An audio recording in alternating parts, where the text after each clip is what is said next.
اہل تقویٰ کی صورت بنا لیجئے، اہل تقویٰ کی صورت بنا لیجئے، نور سنت سے چہرہ سجا لیجئے، اہل تقویٰ کی صورت بنا لیجئے۔ محترم حضرات،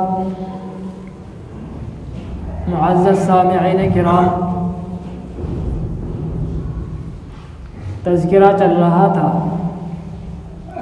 مسلمانوں کے اندر اور معاشرے میں پھیلی ہوئی غیر شرعی رسومات کے متعلق، جن میں پہلا ٹاپک تھا شادی، یعنی شادی بیاہوں کے اندر جو غیر شرعی رسومات ہیں ان سے متعلق۔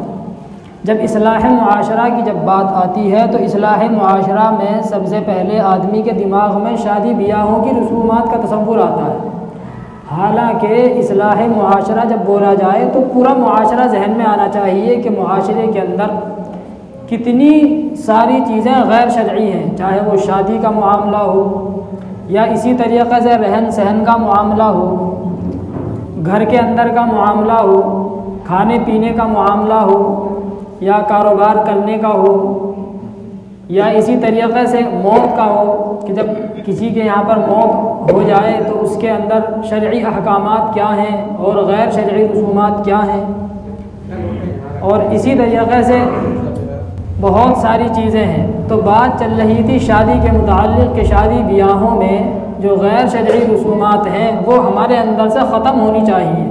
ان کے ختم ہونے سے ایک تو فائدہ یہ ہوگا آخرت کا کہ آدمی کو ثواب ملے گا، سنتوں پر عمل کرنے کا اور رسومات کو ختم کرنے کا ثواب ملے گا۔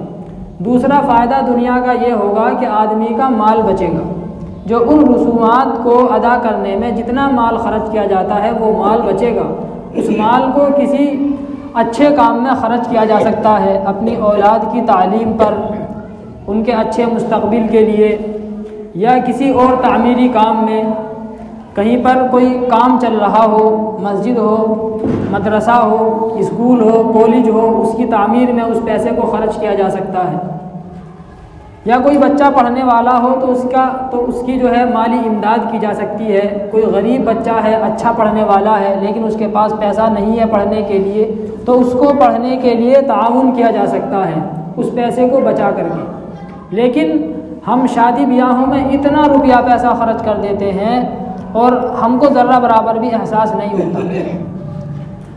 پہلے چند خرافات اور رسومات آپ حضرات کے سامنے آئیں۔ ایک رسم جو ہمارے یہاں پر کی جاتی ہے اس کو بولتے ہیں منڈھا، منڈھے کی رسم، یعنی شادی سے ایک دن پہلے دعوت کی جاتی ہے۔ شادی سے ایک دن پہلے شام میں رشتہ داروں کو، محلے والوں کو، دوست و احباب کو بلایا جاتا ہے، دعوت کی جاتی ہے باقاعدہ طریقے سے۔ تو یہ جو منڈھا ہے یہ بھی غیر شرعی رسم ہے اور یہ غیر مسلموں سے ہمارے اندر آئی ہے، اس لیے کہ شادی کے بعد، نکاح کرنے کے بعد غیر مسلموں میں دعوت کا، کھانے پینے کا کوئی طریقہ نہیں ہے۔ ہم ایمان والوں کے یہاں پر تو ولیمہ ہے، نکاح کے اگلے دن ولیمہ کیا جاتا ہے، لیکن غیر مسلموں کے یہاں پر ولیمے کا کوئی تصور نہیں ہے، تو وہ شادی سے اور نکاح سے ایک دن پہلے ہی دعوت کر لیتے ہیں، جس کو کیا کہا جاتا ہے؟ منڈھا۔ تو وہی منڈھا ہمارے اندر بھی آ گیا، اور ڈبل گناہ اس میں یہ ہو جاتا ہے منڈھے کے اندر کہ بعض لوگ منڈھا کرتے ہیں اور ولیمہ نہیں کرتے، منڈھا کرتے ہیں اور ولیمہ نہیں کرتے، تو یہ ڈبل گناہ ہو جاتا ہے۔ منڈھا کرنے کا گناہ الگ اور ولیمہ کو چھوڑنے کا گناہ الگ۔ بعض لوگ ایسا کرتے ہیں کہ دونوں کر لیتے ہیں، جن کے پاس پیسہ ہے تو وہ دونوں کر لیتے ہیں، لیکن کیا ہی بہتر ہو کہ آدمی منڈھے کو چھوڑ کر کے ولیمہ کرے۔ بعض حضرات یہ کہتے ہیں کہ جی منڈھے میں تو بس دال چاول کھلا کر کے چھٹی ہو جاتی ہے، ولیمہ کے لیے ہم کو کم از کم 3 طرح کا کھانا چاہیے، زردہ، بریانی، قورمہ چاہیے، اس کے ہمارے پاس پیسے نہیں ہیں۔ تو شریعت نے کب کہا ہے کہ آپ 3 طریقے کا کھانا کھلاؤ؟ جس طریقے سے آدمی منڈھے کے اندر صرف ایک کھانے پر اکتفا کر لیتا ہے، دال چاول پر، اسی طریقے سے آپ کو اللہ نے گنجائش دی ہے دال چاول کی، ولیمے میں کیا کھلا دو؟ دال چاول. لیکن پھر بات کہاں آ جاتی ہے؟ ناک کی بات آ جاتی ہے پھر کہ لوگ کیا کہیں گے کہ ولیمے میں دال چاول کھلائیں. وہی دال چاول اگر منڈھے میں کھلائیں تو آدمی کی عزت پر کوئی فرق نہیں پڑ رہا ہے، اور وہی دال چاول اگر آدمی ولیمے میں کھلا رہا ہے تو آدمی کی عزت پر فرق پڑ رہا ہے. یہ دوہری پالیسی کیسی ہے؟ یہ دوہرا معیار کیسا ہے؟ پتہ یہ چلا کہ آدمی صرف معاشرے کو دیکھ رہا ہے، لوگوں کو دیکھ رہا ہے، لوگوں کو خوش کرنے کی فکر میں لگا ہوا ہے. معاشرہ اور سماج یہ کہہ رہا ہے کہ منڈھے میں دال چاول کھلاؤ، تو ہم جو ہے دال چاول کھلانے میں کوئی عیب محسوس نہیں کر رہے، چاہے کتنا ہی مالدار ہو دال چاول. اور معاشرہ اور ہمارا سماج یہ کہہ رہا ہے کہ ولیمے میں زردہ بریانی قورمہ کھلاؤ، تو ہم اسی کو کھلانے پر پذیر ہیں، چاہے ہمارے اندر طاقت ہو چاہے نہ ہو. تو اللہ تبارک و تعالیٰ نے جتنی آدمی کو گنجائش دی ہے اس کے اعتبار سے شادی بیاہوں میں خرچہ کریں. اگر وہی منڈھے کا پیسہ آدمی بچا کر کے ولیمے میں خرچ کرے تو ثواب ملے گا. تو آدمی کو ایسی دعوتوں سے اور ایسے کھانے سے، ایسے رسم و رواج سے بچنا چاہیے کہ جس میں گناہ ملے، جس سے اللہ تبارک و تعالیٰ ناراض ہو جائے. تو یہ جو منڈھا ہے یہ چھوڑنے والی چیز ہے. جتنی شادیاں ہم نے کی ہیں اب تک، جو ہوا ہم سے سو ہوا، لیکن انشاءاللہ جب ہم اپنی شادی کریں گے، جو نوجوان ہیں یا اپنی اولاد کی شادی کریں گے، تو بغیر منڈھے کے کریں گے انشاءاللہ تعالی. ٹھیک ہے، چاہے لوگ کچھ بھی کہیں، لیکن آدمی یہ سوچے کہ بھائی ہمیں آرام کس میں ہے، اسلام کا حکم کیا ہے، سنت ہماری کیا کہتی ہے. آپ صلی اللہ علیہ وسلم سے ولیمے کے علاوہ ثابت نہیں ہے. پھر آپ صلی اللہ علیہ وسلم نے جو ولیمہ فرمایا ہے وہ اپنی حیثیت کے مطابق فرمایا ہے. لوگوں کو نہیں دیکھا کہ لوگ کیا کہیں گے. آپ صلی اللہ علیہ وسلم نے ایک نکاح فرمایا، اپنا گنجائش تھی تو آپ نے جو ہے ایک بکری ذبح فرمائی، اس کا گوشت لوگوں کو کھلایا. ایک شادی کی تو آپ کے پاس گنجائش نہیں تھی، تو آپ صلی اللہ علیہ وسلم نے صحابہ کرام سے فرمایا کہ بھائی اپنے اپنے گھر جاؤ، جو تمہارے گھر میں کھانے کی چیزوں لے کر کے آ جاؤ. سارے کے سارے لوگ اپنے اپنے گھر گئے، کوئی کچھ لے کر کے آ گیا، کوئی جو ہے 3-4 کھجور کے دانے لے کر کے آ گیا، روٹی لے کر کے آ گیا کوئی سوکھی. آپ نے فرمایا صحابہ کرام سے بیٹھو اور کھاؤ، ولیمہ ہو گیا. نہ ذہن میں یہ بات آئی کہ لوگ کیا کہیں گے کہ جی ولیمہ کر رہا، ہمارے گھر سے کھانا منگا رہے، ولیمہ کر رہے ہیں اور ہمارے گھر سے کھانا منگا کر کے ہم کو ہی کھلا رہے ہیں. نہ، جتنی حیثیت جتنی گنجائش ہے اس کے مطابق آپ صلی اللہ علیہ وسلم نے عمل کر کے لوگوں کو بتا دیا کہ جتنی آدمی کے اندر گنجائش ہو اس کے مطابق عمل کرے. اپنی زندگی کو اجیرن نہ بنائے، اپنا چین و سکون برباد نہ کرے لوگوں کو خوش کرنے کے لیے کہ بھائی میں تو 3-4 طریقے کا کھانا کھلاؤں گا، چاہے مجھ کو قرضہ لینا پڑے، چاہے اپنا گھر گروی رکھنا پڑے. تو یہ جو منڈھا ہے یہ ناجائز رسم ہے، اس کو چھوڑنے کی ضرورت ہے. اس میں ہمارا ہی فائدہ ہے، جو پیسہ بچے گا اس کو کسی اچھے کام میں خرچ کیا جا سکتا ہے. اسی طریقے سے شادی بیاہوں میں ایک رسم ہوتی ہے نیوتا کی. کیا بولتے ہیں اس کو؟ نیوتا کی رسم ہوتی ہے. یعنی جب شادی ہوتی ہے تو پیسے کا لین دین ہوتا ہے کہ بھائی ہماری شادی میں کس نے کتنے پیسے دیے تھے، اور اس کو باقاعدہ طریقے سے لکھا جاتا ہے. کیوں لکھا جاتا ہے کہ جب ان کے یہاں پر شادی ہوگی تو پھر ہم بھی اسی کے حساب سے دیں گے پیسے. اگر اس نے 1000 روپیہ دیے ہیں تو ہم بھی 1000 دے دیں گے یا تھوڑے سے فالتو کر کے دے دیں گے.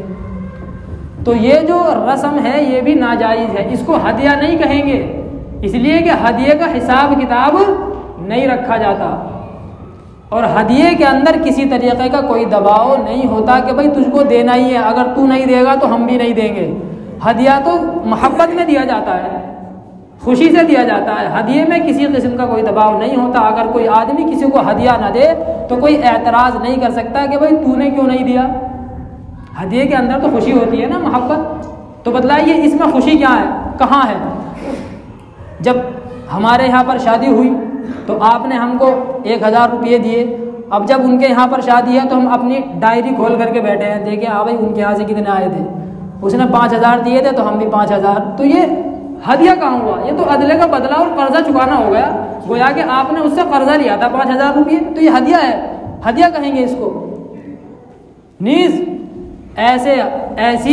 ایسا کسی کو مال دینا کہ جس سے آدمی بعد میں فائدہ اٹھائے، یہ بھی فقہا نے سود کے اندر داخل کیا ہے، سود میں شمار کیا ہے۔ جو تم کسی کو مال دیتے ہو، جو تم کسی کو مال و دولت دیتے ہو اور پھر اس مال دینے پر زیادہ کی امید لگا کر کے بیٹھے ہو، ہم نے کسی کو 5,000 روپئے دیے اور ہم یہ چاہ رہے ہیں کہ جب جو ہے ہمارے یہاں پر شادی ہوگی تو وہ کم از کم 5,000 تو دے گئی، لیکن چونکہ جب ہمارے یہاں شادی ہوگی تو 4-5 سال بعد چونکہ ہوگی تو ہو سکتا ہے کہ زیادہ ہی دے، کم تو دے گا نہیں، زیادہ ہی دے گا، تو زیادہ کی امید لگانا یہ تو سود میں داخل ہو جائے گا، ٹھیک ہے۔ تو یہ جو غیر شرعی رسم ہے نیوتا کی، اس کو بھی ختم کرنا چاہیے۔ اور یہ بھی بے غیرتی کی بات ہے کہ آدمی اپنے مہمان کو شادی میں بلائے اور دروازے پر کاپی پینسل لے کر کے بیٹھ جائے، کاپی پینسل لے کر کے دروازے پر بیٹھ گئے منڈپ کے کہ بھائی کھانا کھانے تو آ رہے ہیں، اب دیکھیں اس نے کتنے پیسے دیے، 100 روپئے دیے، ارے 200 کا تو کھانا کھا کے گیا، بعد میں اس کا کیا کر رہے ہیں، حساب کر رہے ہیں۔ بے غیرتی والی بات ہے نہیں ہے، بے شرمی والی بات ہے۔ ہمیں تو بھائی دیکھو اس کے اندر شرم محسوس ہوتی ہے، اسی لیے ہمارے یہاں پر جتنی شادیاں ہوئی ہم نے کسی کو نہیں بٹھایا۔ ہمارے بھائی کی شادی ہوئی تھی تو یہاں سے بھی کچھ لوگ گئے تھے شادی میں، تو بہت سو نے معلوم کیا کہ جی پیسے کہاں لکھے جا رہے ہیں، پیسے کس جگہ لکھے جا رہے ہیں، تو ہم نے ان سے کہا کہ ہم نے آپ کو پیسے لینے کے لیے نہیں بلایا، آپ کو کھانا کھانے کے لیے بلایا، آپ کھانا کھائیے اور دعائیں دیجیے، ٹھیک ہے۔ تو یہ جو رسم ہے یہ بیکار رسم ہے۔ آدمی جب دعوت کر رہا ہے تو دعوت کھلانے کے طریقے پر کرے نا، پیسے لینے کی نیت نہیں ہونی چاہیے۔ پھر یہ کہتے ہیں کہ جی خرچہ بہت ہوتا ہے، وہ آئے گا کہاں سے؟ جب بھائی خرچہ بہت ہوتا ہے تو اس کا تو آپ کو پہلے ہی خیال کرنا چاہیے تھا نا، جتنی آپ کی جیب میں گنجائش ہے اسی کے مطابق دعوت کرنی چاہیے تھی۔ آپ سے لوگوں نے کب کہا تھا کہ آپ ہم کو 3-4 طریقے کا کھانا کھلائیے؟ آپ تو ان کے پاس خود گئے تھے کارڈ لے کر کے کہ جی آپ کو آنا ہے دعوت میں اور پیسے بھی دینے ہیں، گویا کہ دل کے اندر یہ نیت تھی کہ آپ کو پیسے بھی دینے ہیں، دعوت تو کھانا کھانے آنا ہی ہے لیکن پیسے بھی دینے ہیں۔ تو یہ رسم بھی ختم ہونی چاہیے، اس لیے کہ یہ زور زبردستی والا لین دین ہے، اس کے اندر زور زبردستی ہے، محبت نہیں ہے۔ اگر آپ کی لینے کی نیت نہ ہوتی تو آپ دروازے پر کسی کو کاپی پینسل لے کر کے نہ بٹھاتے۔ اگر کسی کو محبت میں دینا ہے تو وہ تو آپ کے ہاتھ میں پکڑا کر کے ویسے ہی نکل لے گا جس کو محبت ہے، لیکن یہ کاپی پینسل لے کر کے بیٹھ جانا یہ اس بات کی دلیل ہے گویا کہ آپ کی لینے کی نیت ہے اور آپ اس کا حساب کتاب رکھنا چاہتے ہیں آئندہ کے لیے، تو اس رسم کو بھی ختم ہونا چاہیے۔ اللہ نے جتنی گنجائش دی ہے اس کے مطابق آدمی انتظام کرے، زیادہ کی فکر نہ کرے۔ اگر 5 آدمیوں کو کھلانے کی آدمی کی حیثیت ہے، صرف 5 آدمیوں کو کھلا دے، جاننے والے تو پتہ نہیں کتنے ہوتے ہیں، موانے کے اندر آدمی رہ رہا ہے تو ہزاروں جاننے والے ہوں گے، اب ہر ایک کو بلانا تو ممکن ہے نہیں، ٹھیک ہے۔ تو اگر آپ 2000 لوگوں کو بھی دعوت دے دیں گے تب بھی کچھ لوگ رہ جائیں گے، ان کی شکایتیں پھر بھی باقی رہ جائیں گی، تو یہ جو رسم ہے اس کو چھوڑ دینا چاہیے۔ اسی طریقے سے ایک رسم جو ہوتی ہے گود بھرائی کی رسم، گود بھرائی کی رسم یعنی جب بچہ پیدا ہوتا ہے تو اس کو دیکھنے کے لیے لوگ آتے ہیں، کوئی کچھ تحفہ لے کر کے آتا ہے، کوئی کچھ لے کر کے آتا ہے، غرض اس کو تحفے تحائف دینا ضروری سمجھا جاتا ہے، بغیر پیسے دیے اگر کوئی جاتا ہے تو اس پر اعتراض کیا جاتا ہے، تو اس کا نقصان یہ ہوتا ہے بیچارہ اگر کوئی غریب آدمی بھی ہے، بہت سے غریب ایسے بھی ہوتے ہیں کہ ان کی جیب کے اندر 100 روپئے بھی نہیں ہوتے ہیں نہیں بہت سے بیچارے، لیکن بہت سے لوگ ایسے ہوتے ہیں کہ اگر ان کے پاس پیسے نہیں بھی ہیں تو وہ شرما حضوری میں دیکھنے نہیں جاتے بچے کو، کیوں؟ اس لیے کہ پیسے ہیں نہیں دینے کے لیے، اگر نہیں دیں گے تو لوگ پھر اعتراض کریں گے، اور اگر وہ جاتا ہے تو پھر کسی سے مانگ ڈھانگ کر کے قرض لے کر کے ادھر ادھر سے جو ہے وہ لے کر کے جاتا ہے۔ اسی کے اندر پھر یہ ضروری سمجھا جاتا ہے کہ بچے کے نانی کے یہاں سے چھوچک کا آنا ضروری سمجھا جاتا ہے، بچے کی نانی کے یہاں سے، نانا کے یہاں سے، ماموں کے یہاں سے چھوچک اور سامان کا لے جانا یہ ضروری سمجھا جاتا ہے۔ بھائی انہوں نے کب کہا تھا کہ تم اپنے یہاں بچہ پیدا کرو؟ بچہ پیدا تم نے کیا اور جو ہے سارا خرچہ اٹھائے وہ، گویا کہ انہوں نے لڑکی پیدا کر کے جرم کر دیا، لڑکی آپ کو دے کر کے ان کا جرم یہ ہو گیا کہ انہوں نے اپنی بیٹی کی، اپنی بہن کی شادی آپ سے کر دی، اس لیے ان کا جرم یہ ہے کیونکہ آپ سے شادی کری اس لیے سارا خرچہ کون اٹھائے؟ باپ اٹھائے لڑکی کا، بچہ پیدا ہو تو اس کا بھی پورا خرچہ وہی برداشت کرے، اسپتال کا بھی وہی دے، بچہ پیدا ہو گیا تو پورا خرچہ بالکل سارا سب کچھ وہی دے، کھلونے پلونے بستر کپڑے سارے وہیں سے آئے، تو یہ غیر شرعی رسم ہے، اس سے آدمی کے اوپر زور پڑتا ہے۔ شریعت کے اندر اس کی ذرہ برابر بھی گنجائش نہیں ہے، ناجائز ہے۔ ان تمام چیزوں کو چھوڑ دینا چاہیے جن سے آدمی کی زندگی اجیرن بن جائے۔ ہاں اگر وہ اپنی خوشی سے کچھ بھی دے تو اس کی گنجائش ہے، لیکن خوشی تو تب سمجھی جائے گی نا جب کہ آدمی کچھ نہ دے اور اس پر اعتراض نہ کیا جائے۔ اگر ان کے یہاں سے کوئی سامان نہیں آتا تو پھر اعتراض کرتے ہیں لڑکے والے، یعنی جو بچہ ہے اس کا باپ، اس کے بھائی، ماں باپ اعتراض کرتے ہیں، یہ کیسی عورت ہے، اس کے گھر سے تو کچھ آیا ہی نہیں سامان، کیسے اس کے گھر والے محبت بھی نہیں کرتے اس سے، نواسا ہوا ان کے یہاں پر دیکھنے بھی نہیں آئے، کچھ دیا بھی نہیں، اعتراض کرتے ہیں نہیں کرتے؟ تو یہ اعتراض کرنا اس بات کی دلیل ہے کہ یہ لین دین محبت میں نہیں ہوتا، یہ دباؤ کی وجہ سے ہوتا ہے، معاشرے کے دباؤ کی وجہ سے، سماجی دباؤ کی وجہ سے۔ تو ان دباؤں کو ختم کرنا چاہیے، جو لڑکے والے ہیں وہ بھی سنیں، لڑکی والے وہ بھی سنیں۔ تو ان تمام چیزوں پر اعتراض نہیں کرنا چاہیے جن کو جو ہے شریعت نے لازم قرار نہیں دیا ہے۔ جو چیزیں شریعت کے اندر سنت ہیں صرف انہی پر آدمی فوکس کرے، انہی پر دھیان دے۔ جب بچہ پیدا ہو تو کیا ہے اس کے لیے، جب بچہ پیدا ہو تو اس کو جو ہے اچھی طریقے سے نہلا دھلا کر کے اس کے کان میں اذان پڑھی جائے اس کے کان میں، اور اگر کوئی بزرگ ہوں تو ان سے کھجور وغیرہ چبوا کر کے اچھی طریقے سے اس کے تالو میں لگا دی جائے۔ اس کو تحنیک بولا جاتا ہے، اور اس سے نیک فال لی جاتی ہے کہ اللہ تبارک و تعالیٰ ان بزرگ کا اثر اس بچے کے اندر ڈال دیں۔ یہ سنت سے ثابت ہے۔ اسی طریقے سے جب بچہ 7 دن کا ہو جائے، اس سے پہلے اس بچے کا نام وغیرہ رکھا جائے۔ 7 دن کا ہو جائے تو اگر وہ لڑکا ہے تو اس کا عقیقہ کیا جائے 2 بکروں سے، لڑکی اگر ہے تو 1 بکرا یا 1 بکری اس کی طرف سے جو ہے قربان کر دی جائے۔ پھر اس کے لیے دعوتیں کرنا ضروری نہیں ہے، کھانا پکا کر کے آدمی کھلائے، اس گوشت کو تقسیم بھی کیا جا سکتا ہے، بکرے ذبح کر کے اس کو جو ہے بس تقسیم کر دیا جائے گوشت کو، یہ سنت ہے۔ کھانا کھلانا دعوتیں کرنا یہ سنت نہیں ہے۔ اسی وجہ سے بعض حضرات عقیقہ نہیں کرتے کہ بھائی عقیقے تو ہم جو ہے کر دیں گے لیکن صرف بکرا لانے کے پیسے ہیں، دعوت کرنے کے پیسے نہیں ہیں۔ تو دعوت کرنا سنت نہیں ہے، عقیقہ کرنا سنت ہے، اور عقیقے میں کھانا کھلانا سنت نہیں ہے۔ گوشت تقسیم کر دینا کافی ہے، اور یہی سنت سے ثابت ہے گوشت تقسیم کرنا۔ اس کے بعد 7ویں دن ہی اس بچے کے بال کاٹ کر کے ان بالوں کے وزن کے برابر چاندی کوئی غریب آدمی ہو اس کو دے دی جائے، یا اس کے برابر روپیہ پیسہ دے دیا جائے۔ تو یہ چیزیں سنت ہیں۔ اس کے علاوہ اور دیگر تمام لغویات، رسومات و فضول ہیں، ناجائز ہیں، ان تمام چیزوں کو چھوڑ دینا چاہیے۔ جتنی اب تک رسومات آپ حضرات کے سامنے آئی ہیں، دعا کریں اللہ تبارک و تعالی مجھ کو بھی اور ہم سب کو جو ہے ان تمام رسومات کو چھوڑنے کی توفیق عطا فرمائے، اپنی زندگی آسانی کے ساتھ، چین و سکون کے ساتھ، سنت کے مطابق گزارنے کی توفیق عطا فرمائے۔ وآخر دعوانا الحمدللہ۔